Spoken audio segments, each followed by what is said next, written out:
When there's a vote, it will be necessary to take a roll call vote, and a committee member will be recognized, will raise their hand and state their vote. Today's meeting is a public meeting. The meetings also will be live streamed on the city's YouTube channel, and a recording of today's meeting will be available, I think by next Tuesday on the city's website. So with that, I'll call the meeting to order and let's go ahead and get started. We are going to start with approval of the minutes from the March 24th meeting. Has everyone had a chance to review those, and are there any corrections or comments for those minutes? Do a roll call. Oh, do we have to do a roll call? You're correct. Thank you, Brenda. You can do the roll call when we vote on the minutes, if you'd like. Okay, we'll just do it that way then. So are there any comments or corrections, additions to the minutes from the March 24th meeting? I don't have any. Move approval. Can I have a second for approval? Okay. We'll do a roll call vote to approve the minutes. So Heather, could you help us with that? Yes. Mark Dunnigan. Approve. Gail Anderson. Approve. Brian Heelan. Approved. Melissa Vickers is absent. Brenda Diggs. Yes. Bill Hayes is absent. Mabel Stevenson. Approve. And Reverend Paul Ford is absent. So that's five approved unanimously. Great, thank you very much. So the next item on the agenda is to review the stoplight report. And Heather, you're gonna take us through that? Yep. Let's zoom in here. Okay. So let's see if I can center this. Is this big enough for folks? Maybe I can click it a couple more times. Here we go. Ooh, too far. Okay. Can we see it? I can. Okay. On mine. So, and as far as the status of the projects, not a ton has changed. A lot of the things that you see as being read were read before this meeting. I think some exceptions might be like the indoor basketball court resurfacing, the pool repairs, playground renovations, and those are just taking longer because of some of the supply chain issues due to COVID. And other reasons similar to that. But a lot of these other items were read at our previous update, and they're holding stable from where they were last time, if that makes sense. The big addition here was we revised how we were showing the MWBE information. So as a reminder, green means they met the goals that were set, that were initially set by the city. Yellow is they contracted at a lower percent, and after going through the good faith effort, if there was anything, we probably wouldn't have red for the goals because we would end up sort of rebidding the project because no one met the goals. And then actuals are only coming in once the project is complete. Since our check-ins are more at like timeline during construction, a 50% check-in, which doesn't necessarily, just because we're at 50% of the project doesn't mean they should be 50% of the way through the MWBE goal based on what types of work get subcontracted. So for some projects that are complete or where design has been completed, you can see our projects so far are coming in and meeting those goals that have been set. Jakira is on the call and can either answer questions or let us know if there's any projects she's concerned about as far as MWBE goals or meeting those goals, if the committee has questions about those. Are there any projects that you'd like me to scroll through to the explanations, or that you guys want to have more discussion about? I've got one, fire station number 3. Yes. I noticed that the budget's in red there. And we talked about Easton Park restrooms last time, so I think we know why that is tracking over budget, or over the original budget at least. What's going on with fire station number 3? So the bids,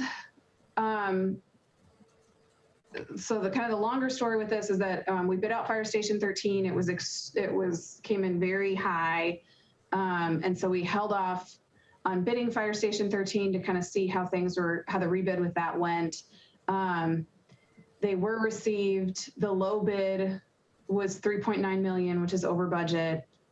They've tried to value engineer out some things, and according to Robert, they are not able to further value engineer out anything. So they're trying to identify additional funding.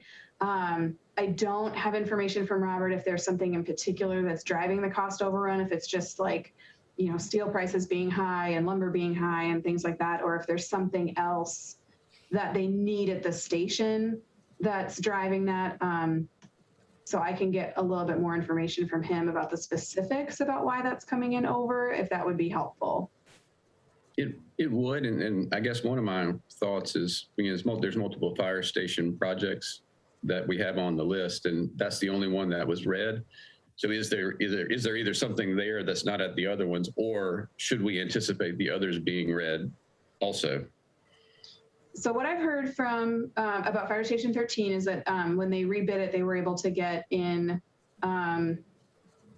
it within budget with some value engineering. So that one, I believe, is ongoing.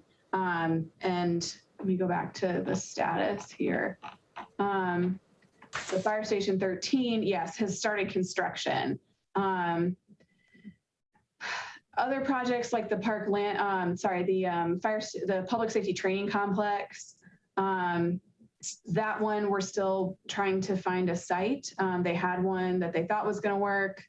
It checked out as far as the Northern Beltway, but then there was some impact from Duke Energy and their easements and lines and things like that that made the site unsuitable. So we're back searching for a site for that one.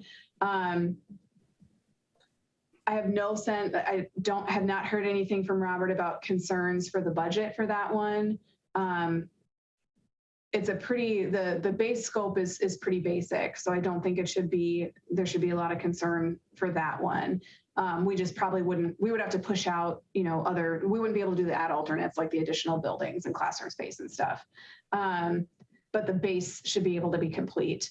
And then the radio communication system, if you'll recall, is being managed by the county. And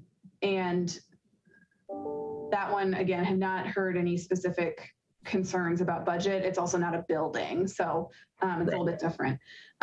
So 13 is on track as far as budget goes. It's just Fire Station 3 that we're having to. Heather, are you having any trouble identifying the additional funds? I mean, is there any question that this is going to move forward? At this point, we do not have another funding source. So the way the bonds work, you can't move money between, like, we can't take park money or street money and move it to public safety. So we'd have to find non-2018 bond funding, or have one of these other public safety projects come in under budget. And Fire Station 13 is not probably going to be under budget. You can see just with the the base construction contract, we've only got 162,000 remaining. And then as far as the other two projects, being in site selection for the training complex, we can't say yet how that is going to come in. And the same for the radio communication system until the county gets bids back and selects a contractor for that. We won't know how that one's going to come in. So there's not, at this point, we don't have, money that we can pull from within the 2018 bonds. So we'll need to go to other local funding options like our 2/3 bonds, or an appropriation from the general fund, which would be a more rare thing for us to do. So that conversation is underway. I know Robert's working on trying to identify funding, and kind of working with management to define what the priority would be for that. We have some other maintenance projects that just got within public safety that just got 2/3 bonds. So, you know, it's potential that some of those might be delayed or something like that. But how much additional funds are needed? So the bids came in at 3.9. Let me pull up the playbook really quick. And So about 300,000. Heather, while you're pulling that up, I know that the county has advertised or requested input on some of the monies that they received through the CARES or whatever it is, COVID money that is flowed into the county, the city, and so forth. Is there any consideration, because from what we read, there's a lot of money there, and there are some things that I can imagine the city still has not identified as to how the funds could be used. So is there any discussion underway that you're aware of that could, particularly the fire stations, I mean, things that are essential and critical to our community, we really do need to see if there's a way. Yes, so the city as a whole is currently in a process to study the Treasury guidance, understand what's allowable for us to do, and then work with council to try and use the ARP money that we have received from the federal government in a very transformational way. That's kind of the underlying goal here, is that this is once in a lifetime money, and we want it to be used very purposefully to make long-term, lifetime, once in a lifetime improvements to the community. Some of the funding in the ARP is tied to designated census tracts. And within those census tracts, there's a little bit more flexibility in how we can spend the money. I'm not sure if Patrice can let us know if she knows if the Fire Station 3 area is one of those census tracts or not. And Patrice is also on our steering committee for the ARP funds and may be able to provide a little bit more information on that process. Station 3 is the one on Liberty, correct? Correct. Right. It's the one that we toured. Yeah. Yes. Yeah. Before Patrice jumps in, I just want to say the question about how much additional funding is needed. So the entire Station 3 budget was $3.6 million. We had about 300,000 pulled aside for design, another 350 pulled out for contingency. So the base budget for construction was 2.9 million. So we're about $1 million over what we had hoped the construction would be. Obviously there's, anything, we basically have 3.3 after design, 3.3 million remaining. So if the bids came in at 3.9, we're about 600,000 off. It's a good bid. Yes. On that size contract. Yeah, and I think that's also part of why they value engineered a little bit, but 600,000 is a lot to make up through value engineering alone. I'm assuming it's a similar company's bidding as bid for 13. Generally, that has been the case. Yes. Let me see if I just closed it. Let me see if we've got information on who the contractor is in here.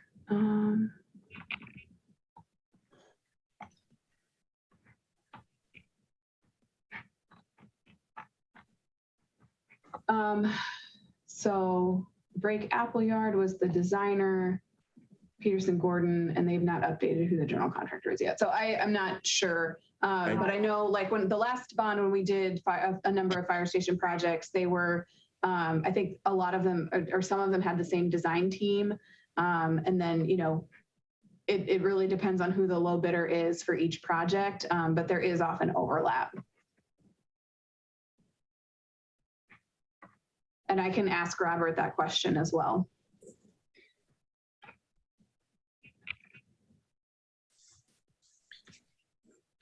So the only other question I had on the stoplight report, Heather, and this is Shakira, this may be a question for you as much as anything.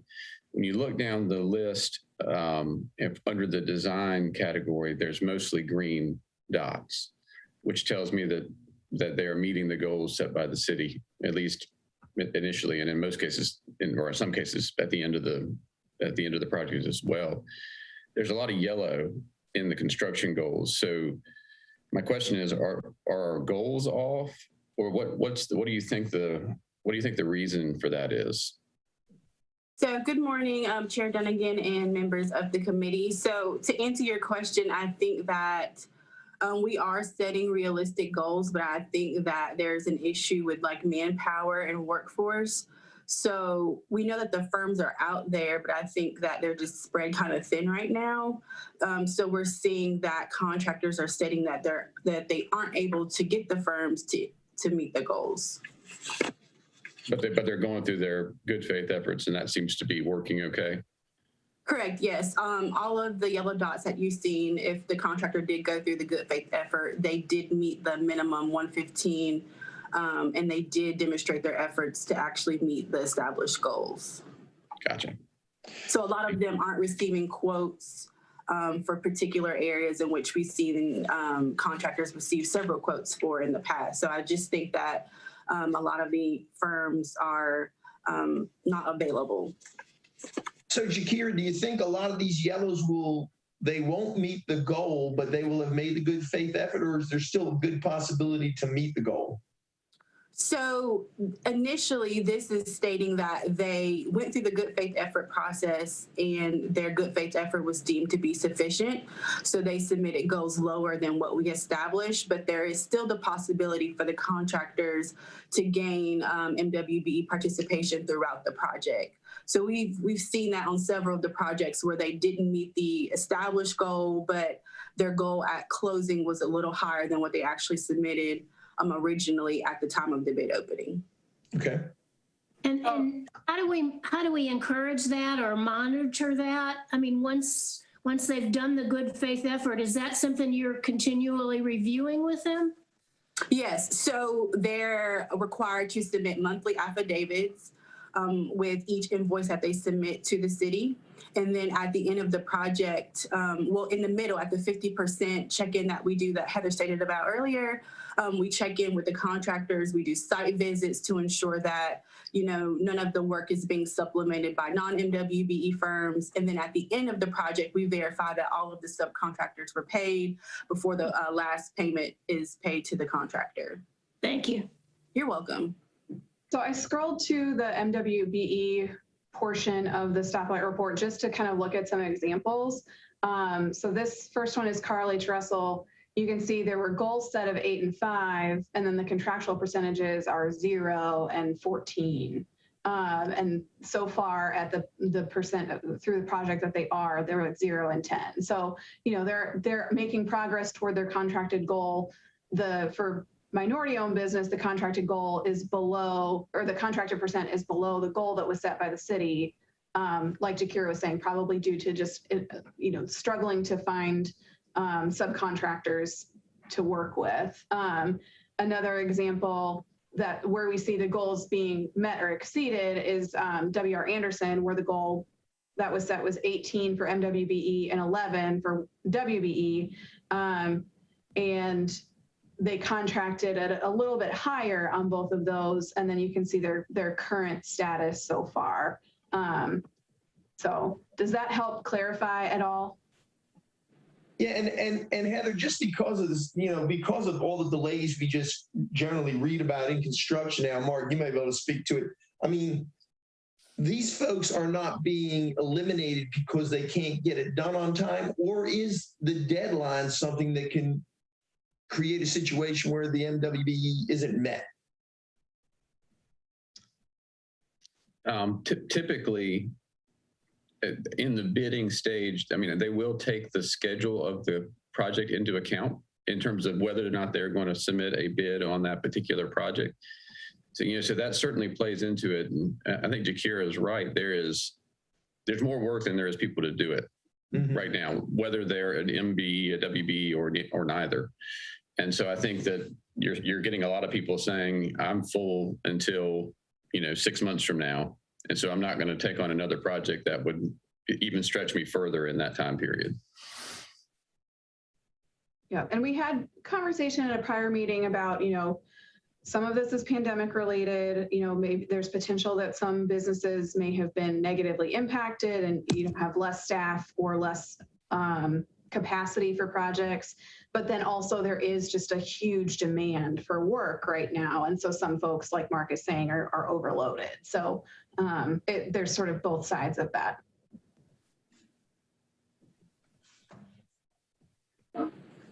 And the bid scenario, the bid market, which is what I think all of these projects are bid, are they not, Jakira? Correct.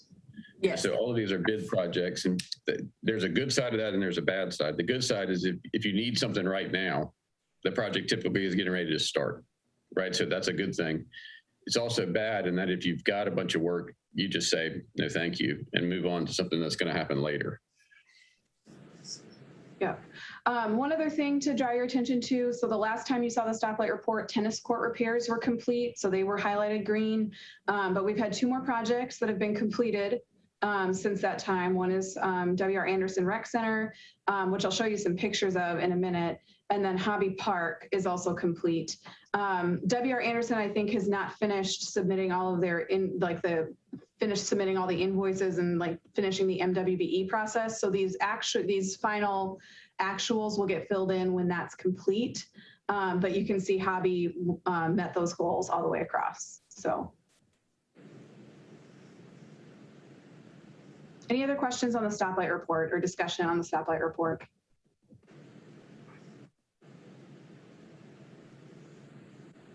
Sounds like no. Okay, so we had some specific project updates that we wanted to look at. One was an article that you sent out as part of the packet for Long Creek, and some others as well. Yeah. Okay, I'm going to pull up the article. There's a slide on it as well, but that's okay. We'll skip it. So I just noticed this shortly after our March meeting and thought it was interesting to see an article out in the community or out in the paper about one of our 2018 bond projects. So I wanted to share that with you and just bring it to your attention. I don't think there was nothing in particular to call out for the committee's attention other than just, this was good publicity for the bond projects and for the city. So any thoughts, questions about the article? I thought it was a really nice article. I'm glad that we're getting some press on some of these things. Yeah. Maybe you want to go out there and ride my bike.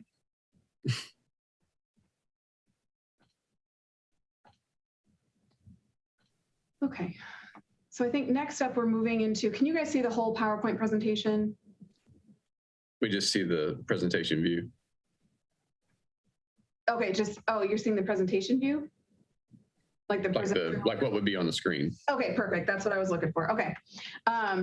So that was the first one, projects in the news. And then the next update that I had was from W.R. Anderson. So kind of wanted to run us through where we were and where we've been, where we've gotten to. So these are the pictures from before in the gym, and then one that's in progress as they were working on that. Some of the painting had been done here and they were getting ready to lay the floor.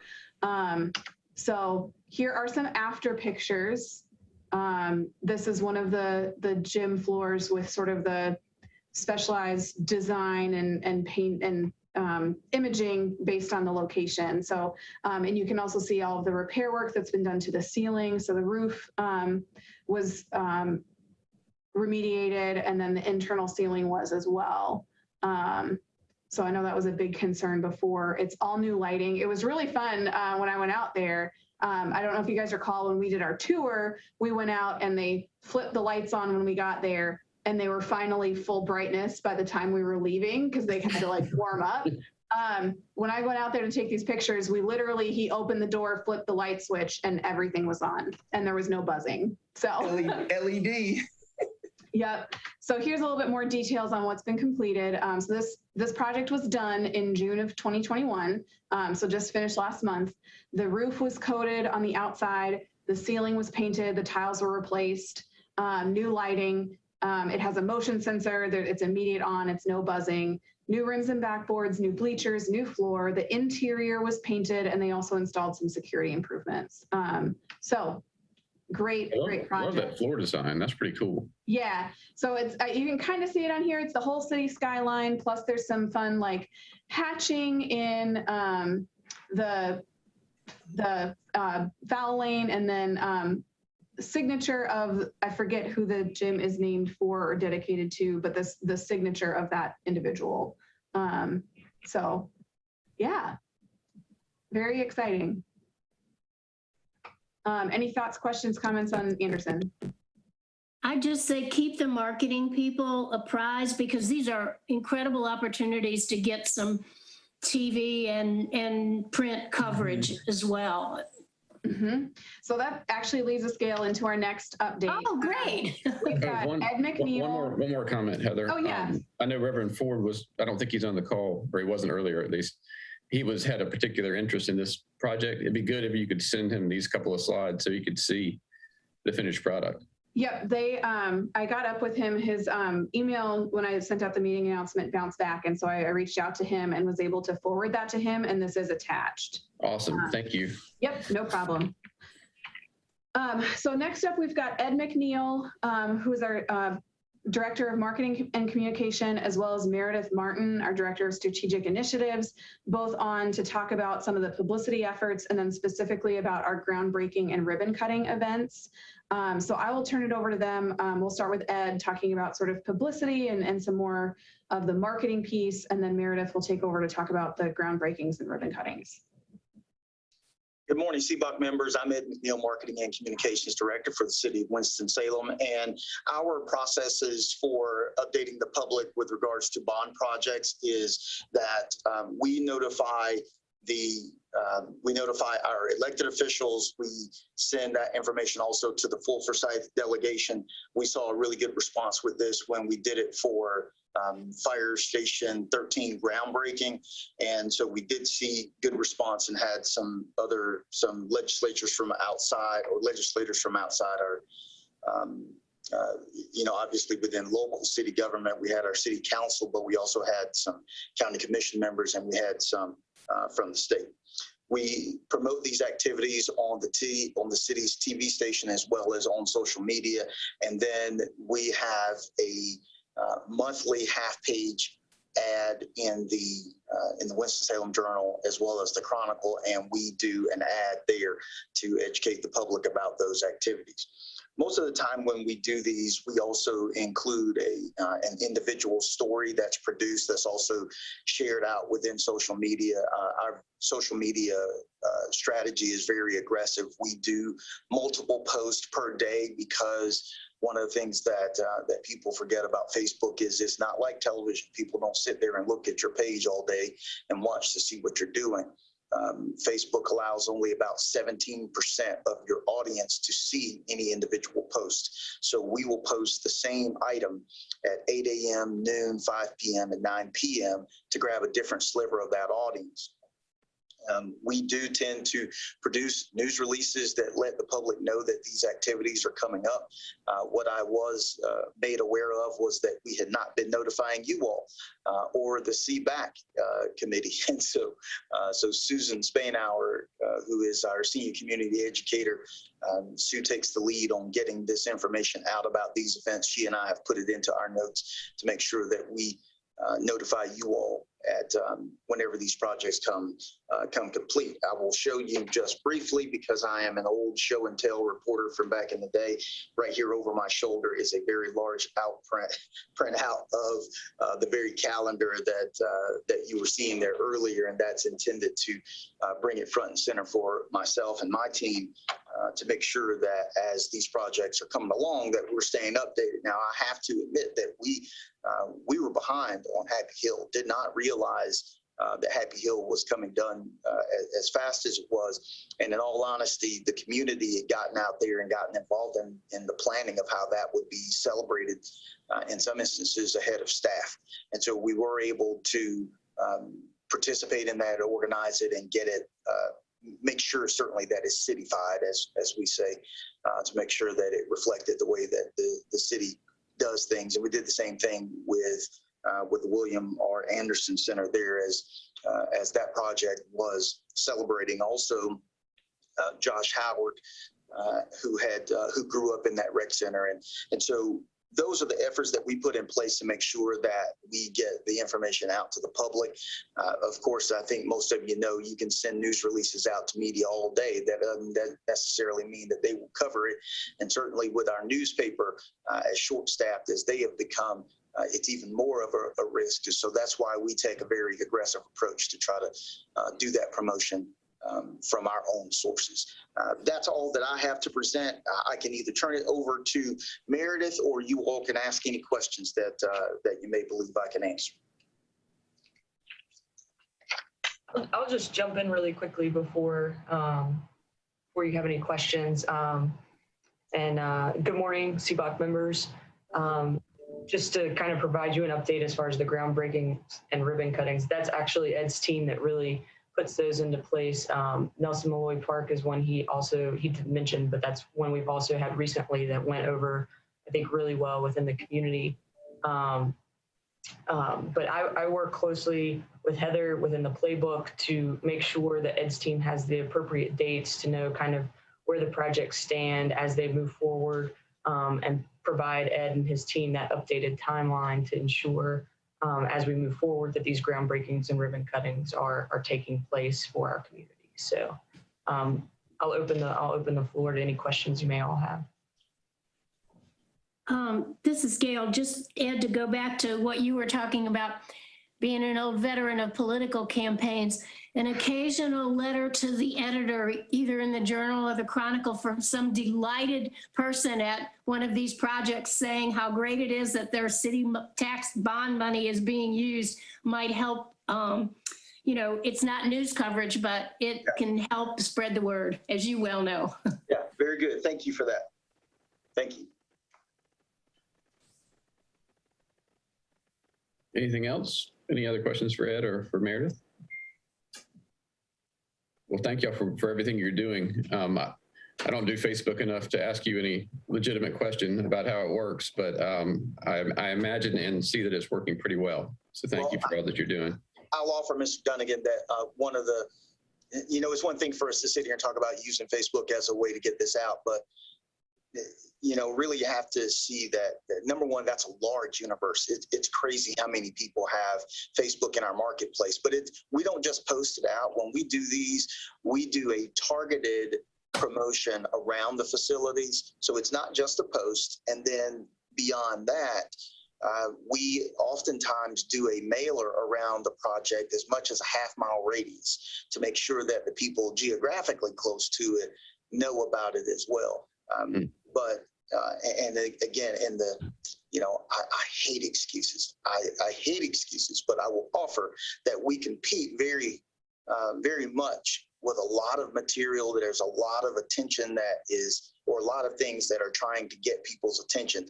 And I even find it myself sometimes. There are things happening in the city that I'm not aware of, and I think I should be aware of it.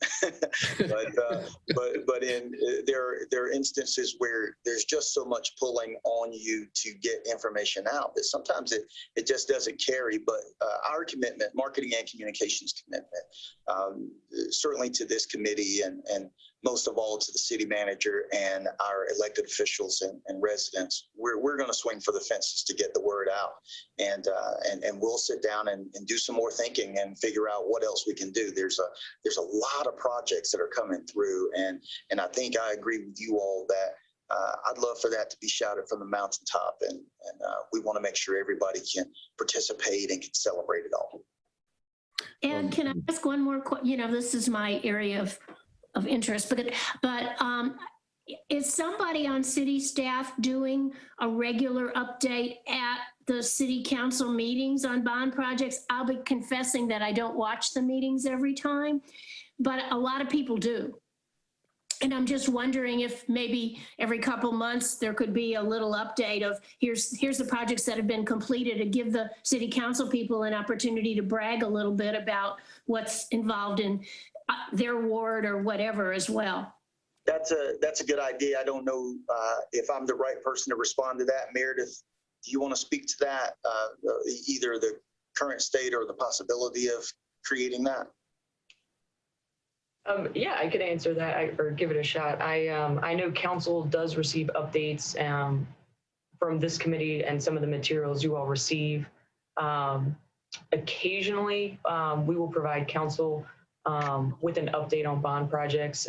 That's something that we're planning to, I think we're planning to bring that back as far as verbal updates. I know with the 2014 bonds, we definitely provided PowerPoint updates during committee meetings from council. I think it's typically the Public Works Committee that we provided that update to.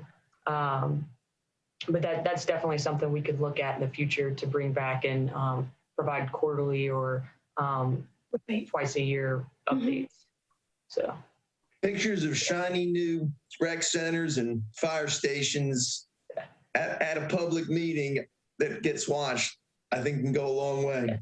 It's definitely, we realized in 2014, it's very helpful when the project is actually starting to be built and you see some visual changes, that it takes away from a dry PowerPoint and actually provides some excitement. So.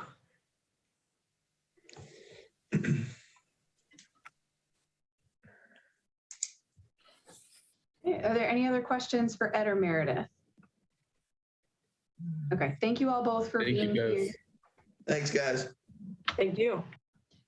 And next up, we're going to bring back Keith Huff and to talk about the street resurfacing program again, to give sort of a broader overview. This was a request of the CBOC at our last meeting.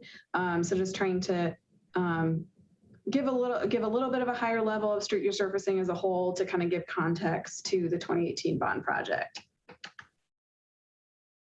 All right. Good morning, Mr. Chairman, members of the committee. Heather reached out to us and said, yeah, basically the committee was interested in some more in-depth information on how we're rating these streets and how they're getting to the elected officials, i.e. what is more of the sausage making, if you will, of the process. So I got a couple slides here to attempt to outline and do a high level view of what the process is. And as always, if you have any questions during the process or during the slides, feel free to stop me and I'll do my best to answer any questions.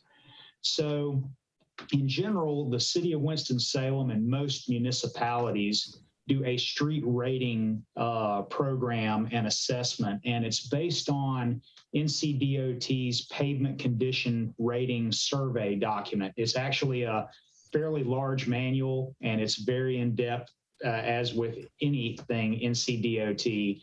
But basically this sets a scale or a rating, if you will, for a street in whatever condition it's in, whether it be a brand new section of pavement that's rated at 100 or a failed street or dirt, whatnot, that's a 0.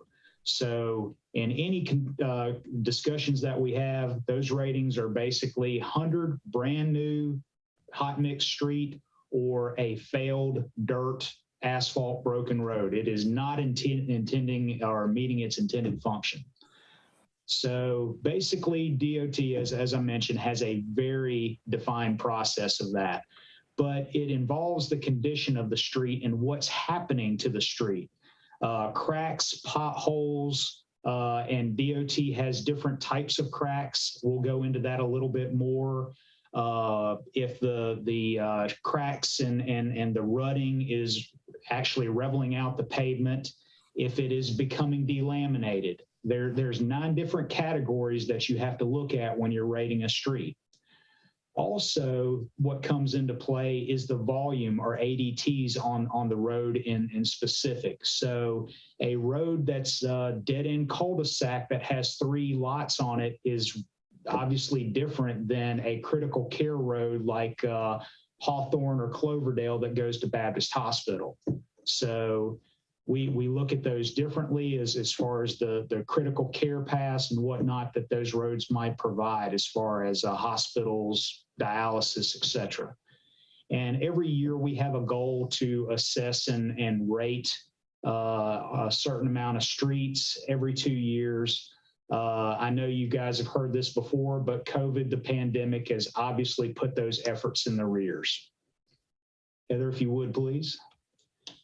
So this is a scale that's popularly used by NCDOT and other communities. We use it. Again, you have your 100 to 0 scale, but I draw your attention to the curve where 100 down to 70, you have a road that is adequately functioning, free of defects, major defects, and it is intended, serving its intended use. However, once you get into the 70 range and progress to the 55 range, you see a significant drop in pavement condition. This is where your road is becoming unraveled. And when you get down to the 25 range, basically there's a very small percentage of the pavement life. This road is not serving its intended use anymore.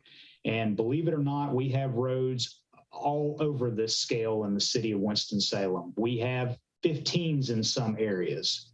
We obviously have hundreds because we've just resurfaced a lot of roads. But it's also, in general, it's a function of time, the traffic counts, and the weather.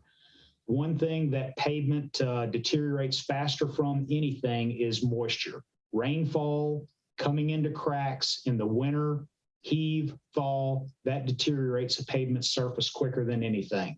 So just to give you a perspective of how this rating breaks down from good to serious to failed streets. All right, Evan. So basically on the left side of your screen, you have 100. Brand new, just paved road, the markings just put down. And then on the right, not so much. This pavement has several conditions that we identified: transverse cracking, alligator cracking, rutting. It has failed its intended use. So this would be a 20 or below in our rating scale. So just to give you some visual perspective. So back to the rating. We talked about the alligator cracking. That's what everybody sees. That's what everybody complains about. Next to potholes, it's our number one, or it's a number 2 CSR. And DOT goes into very extensive links to identify alligator cracking, the length, the depth, the percentage across the pavement surface.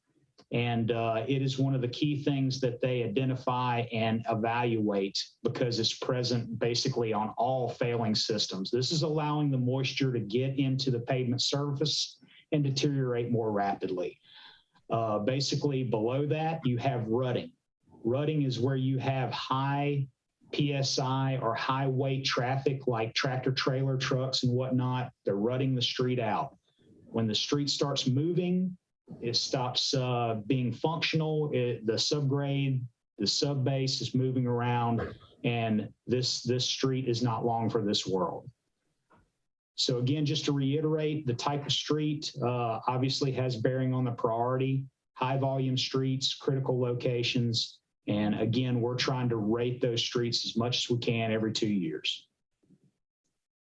So once we have a rating list, that is given to the council members on a worst is first. So the lowest rated streets in their respective ward are listed in the highest priority, with the exception of those critical care facilities and whatnot. And the way we allocate funding is equal distribution by ward. All wards are given an equal distribution. So if we have $8 million, $1 million goes to each ward. And once the council member gets that information, they have the ability to change the streets in any fashion in their ward. They adjust their list as they need to. If they want to take a 15 off and put an 80 on to be resurfaced, staff accommodates that.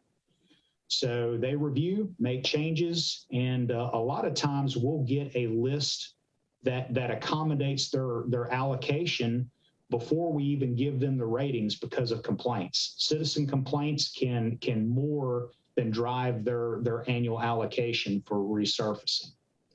But in any case, they're given to the council member makes needed adjustments, and that list is put forward for council as a body consideration. All right, Heather? Okay, so I'm going to talk a little bit about the funding sources and process. And to do that, I'm going to actually pull up a page from our capital improvement plan. Can you guys see the capital improvement plan page? With Yes. the street resurfacing? Okay, cool. I'm gonna zoom this in just a little bit. So we maintain, this sort of describes what Keith was just talking about. The city maintains over 2,000 lane miles of hard surface streets and just over 6 miles of dirt streets. It talks about the benchmark that we went over with you at the last meeting, and then lays out that, we're trying to use this funding to reach that benchmark. So this is the CIP for this current fiscal year. You can see the budgeted amount of street resurfacing funds in this column, and then planning years, what we hope to do in the future, kind of out there. So there are 3 main funding sources that we use for street resurfacing. And one of those is GO bonds that are voter authorized. So that's like the 2014 or the 2018 bonds. You can see that amount that has been approved from those different bond issuances here in the past. We don't currently have any future bond issuance scheduled or programmed yet at this point. So that's why that's 0 all the way across. The second major funding source is 2/3 bonds. These are sort of the city's general maintenance funds that we use to maintain all of our city facilities, including buildings like City Hall, fire stations, recreation centers, as well as things like playgrounds, greenways, splash pads, pools, and streets. So that amount varies by year, how much is available, but it's usually around 7-ish million every 2 years. So you can see we try and put a significant portion of that into street resurfacing every 2 years when that funding is available. Our third major funding source is what's called gas tax revenue or Powell bill funds, 2 names for the same thing. And so this is money that we get from the state. They collect it as part of the gasoline tax when you fill up at the gas station. All that money goes to the state and then is redistributed out to jurisdictions according to legislation. So we estimate what we're going to receive each year. Usually have a pretty stable estimate. Sometimes it's a little bit higher. Sometimes we're right on the money. It typically has not been lower, but we try and spend that money here. We do get, so we get the money from the state by asking for it in reimbursement. So when we spend this money resurfacing Powell bill eligible streets, we report that to the state and they send us those funds back. So the way that these numbers are arrived to each year is during our capital improvement plan process, departments from all across the city submit funding requests. They're evaluated as a whole by first the budget office, and then the management team reviews our recommendation. So that process is when you might see these 2/3 bonds amounts shift. So like a couple of years ago, we put a lot of our 2/3 bonds into a small number of recreation projects, some bridge repairs, and street resurfacing, because those were the top priorities of council during that budget cycle. So other years, we spread it out a little bit more throughout, general government facility renewal, through public safety facility renewal, doing a broader spectrum of recreation maintenance, things like that. So that could cause this amount to vary year to year, but we do try and, street resurfacing we know is a high priority for both residents and council. So it is one where we try and pump a significant amount of that available 2/3 funding into. But that's sort of the process that we go through. Budget gets in all of these requests. We evaluate those, kind of try and balance things across need, across different departments in the city, across what we know are council's strategic priorities. And then we send a recommendation to the city manager's office, and senior management reviews that, signs off on it, makes adjustments if needed. And then council adopts the first year of funding, so the budget year of funding, as part of the annual budget process, and they accept the recommendation, I guess, for the planning years as part of that as well. But anything that's out in these planning years can still change. So, you know, if council decides that they want to put more money into street resurfacing in 23-24, we could increase this number. If our trend of Powell bill funding changes, we could update these numbers as well. So that's sort of what that process looks like. The other way that we get funding, again, is through the GO bond process. So going through, just like we did with these 2018 bonds, looking at the city's needs, developing a bond package, getting public feedback on that bond package, and then having council adopt the package, go out to vote to the residents and ask folks to vote for that tax increase for that bond package. So those are sort of our main funding processes with that. So any other questions about the funding? I have a question. It's not about the funding. What is the status of the streets downtown? They are in terrible shape. Let's let Keith finish out and the rest of his presentation, and then we can talk specifically about some areas if you have. Let's hold that one for 1 second, Mabel. Can you guys see the PowerPoint again? No, that says paused. Let's try again. Oh, don't resume that one. Yeah, we're looking at the stoplight report right now. Yeah, I'm trying to pull this back up. There we go. Share. Okay. PowerPoint back up. Yes. Okay. So Keith is going to now talk about some partners in special cases. Yeah, and Mabel, I'm going to try to mince the response to your question in with this very timely. So basically, your average citizen thinks all city roads within our municipal limits are owned, operated, and maintained by the city. And we get questions all the time. Why has my street not been maintained? Why has it not been plowed? Why has it not been resurfaced? And truth be told, a lot of our streets within our municipal limits are owned and operated by other entities. NCDOT Division 9, anything Silas Creek, Peters Creek, any SRs or state roads are still NCDOT maintained. So any activities, any items that occur on those streets, including resurfacing and maintenance, is under their purview. Speaking about downtown, downtown has several different streets that NCDOT has plans on resurfacing due to the Salem Parkway construction, where traffic was diverted onto our surface roads during shutdown of Business 40 before it was transitioned. So Mabel, there's a laundry list of items slated for downtown, some of which city initiatives are in place with our resurfacing contracts, some of which NCDOT Division 9 are taking care of because of the shutdown of Business 40 as Salem Parkway was developed. So we have specific street segments that we're talking to Division 9 about. You're going to do this one, we're going to do that one. And it is a less than straight line approach, but we are sharing the load, so to speak. So next is privately owned streets. We have a number of privately owned streets in our community. And these can be residential HOA owned streets, and it could be commercial properties that have access roads. And we will have calls all the time from subdivisions about the plowing, about the maintenance as far as resurfacing of roads. And a lot of subdivision owners, property owners, don't know that their streets are privately owned.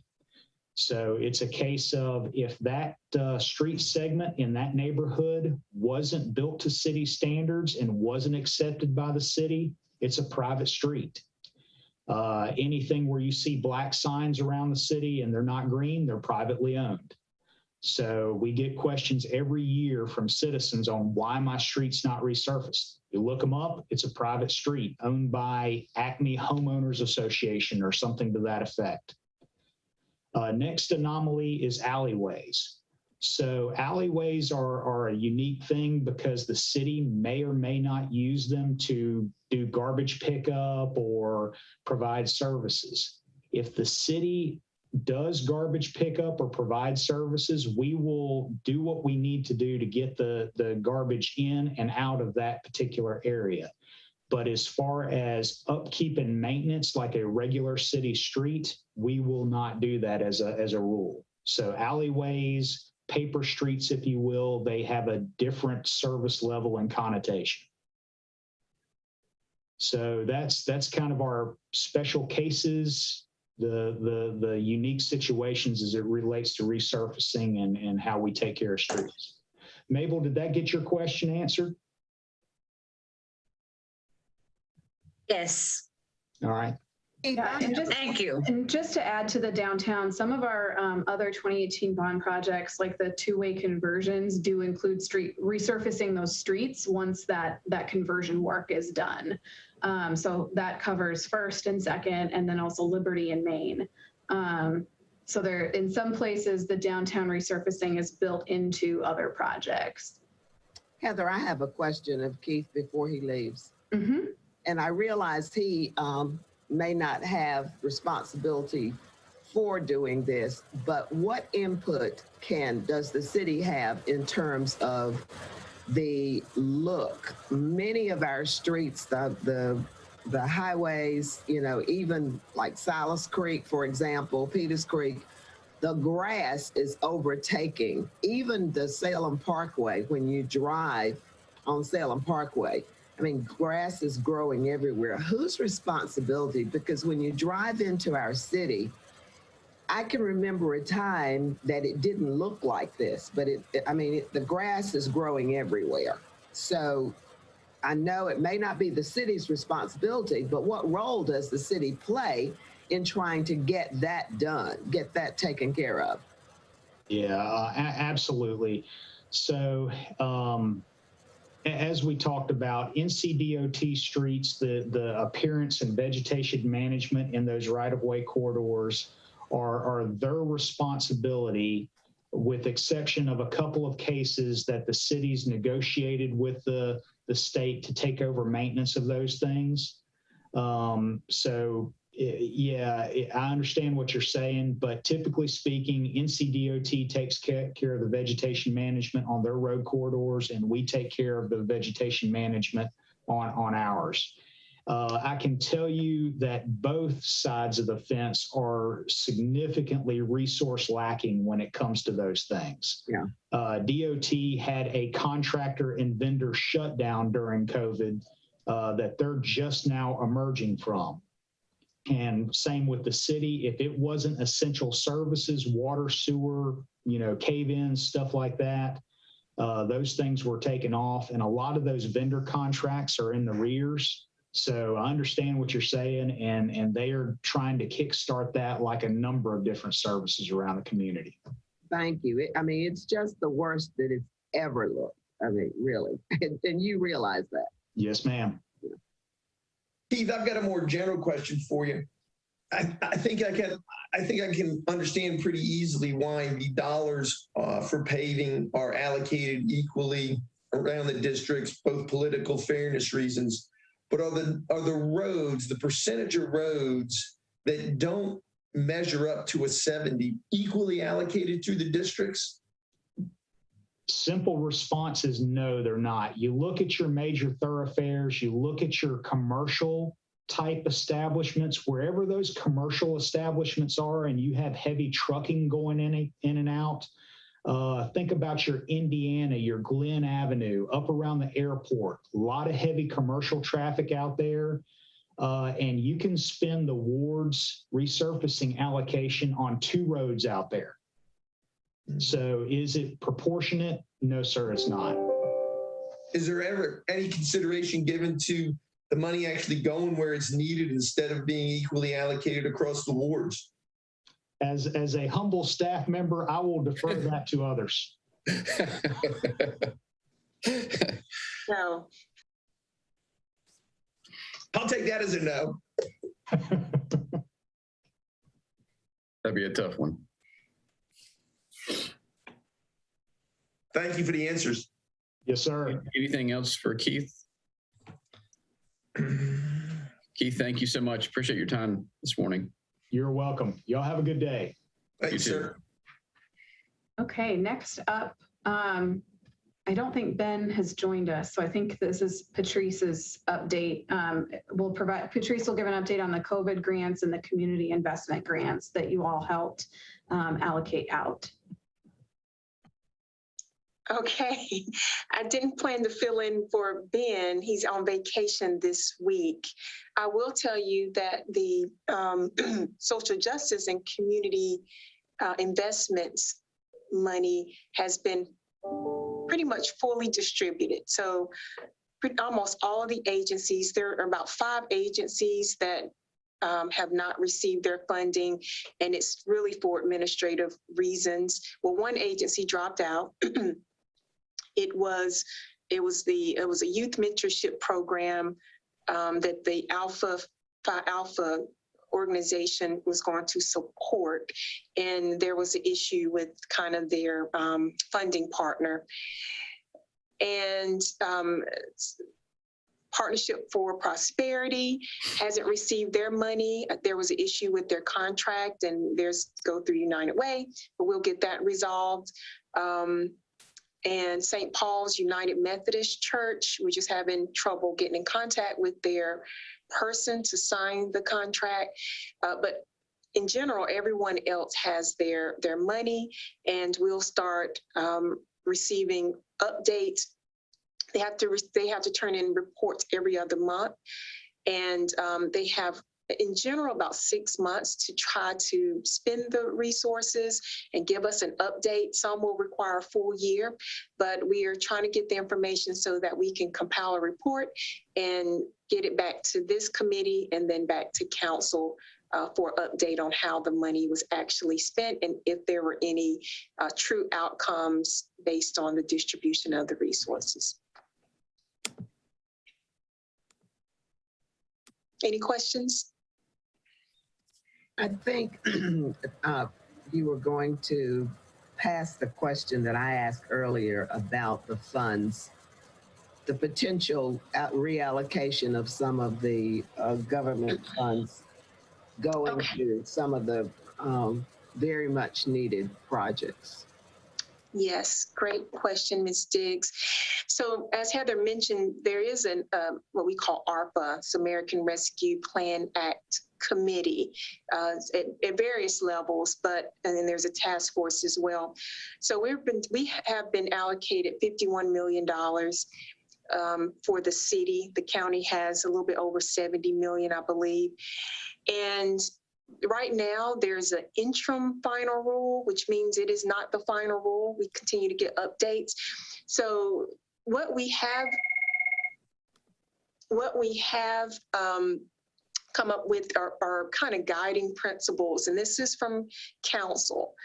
And so some of the strategic priorities are around affordable housing, workforce development, pre-K initiatives, economic development, business assistance, with a big overarching kind of priority of relief and restoration and strategic transformation. So that's kind of the framework in which the resources will be spent. The number one priority was restoration of lost revenues. At this time, based on the interim final rule, it doesn't appear that we will be able to recoup lost revenues for, say, like us not having a fair last year and the lost revenue from that, Bowman Gray from the ballpark, things that we definitely lost money for, but based on the calculation and that we have to do it in the aggregate, it doesn't appear that we'll be able to claim that. So setting that aside, we are still trying to make sure that the interim final rule aligns with, before we kind of put it out to the public about how they can apply for the funds. What was mentioned is the qualified census tract. Now, Fire Station 3, I believe, is in a qualified census tract. At this point, we had not looked at any capital projects or projects that have exceeded their budget and using the ARPA money to supplement that has not been a part of the discussion. It's a great question to consider, considering it is in the qualified census tract.